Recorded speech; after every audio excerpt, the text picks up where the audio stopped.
Kerala Blasters എഫ്സിയുടെ Moroccan താരമായിട്ടുള്ള Noah's Roy കഴിഞ്ഞ ഒരു season കൊണ്ട് കേരള ബ്ലാസ്റ്റേഴ്സിൻ്റെ ആരാധകരുടെ ഹൃദയത്തിൽ ഇടം പിടിച്ചു എന്നുള്ളത് സത്യമാണ്.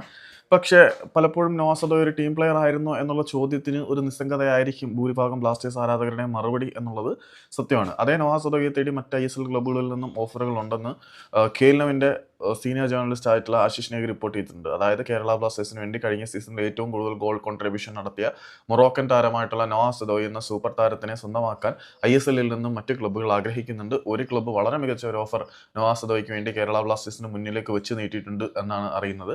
അപ്പം ബ്ലാസ്റ്റേഴ്സ് നോയെ മറിച്ചടിക്കുകയോ നോവ ബെറ്റർ സാലറി തേടി പോവുകയോ നോവ ബെറ്റർ സാലറി തേടി പോവും എന്നുള്ളത് വളരെ സത്യസന്ധമായിട്ടുള്ള കാര്യമാണ്. എത്ര രൂപയുടെ ട്രാൻസ്ഫർ ഫീസ് വാങ്ങിച്ചായിരിക്കും ബ്ലാസ്റ്റേഴ്സ് ഈ ഡീലിന് തയ്യാറാവുക എന്നുള്ളതായിരിക്കും ഒരു ചോദ്യചിഹ്നം. നോവ പക്ക പ്രൊഫഷണൽ ആണ് എന്ന് പുള്ളിയുടെ അത് അന്ന് മുതൽ ഇന്ന് വരെയുള്ള കരിയർ എടുത്തു നോക്കിയാൽ നമുക്കറിയാം. സോ നോയെ സ്വന്തമാക്കാൻ ഒരു ISL ക്ലബ്ബ് ആഗ്രഹിക്കുന്നുണ്ട്, അതിനുവേണ്ടി ഓഫർ നൽകിയിട്ടുണ്ട് എന്ന് ആശിഷ് നേഗി റിപ്പോർട്ട് ചെയ്തിട്ടുണ്ട്. മറ്റ് മാധ്യമങ്ങളെല്ലാവരും വളരെ നേരത്തെ തന്നെ റിപ്പോർട്ട് ചെയ്തതാണ്. പക്ഷേ ഞാൻ ഒത്തിരി ലേറ്റായിപ്പോയി. അതിന് really owe you an apology for this delay എന്നുകൂടി പറയുന്നു.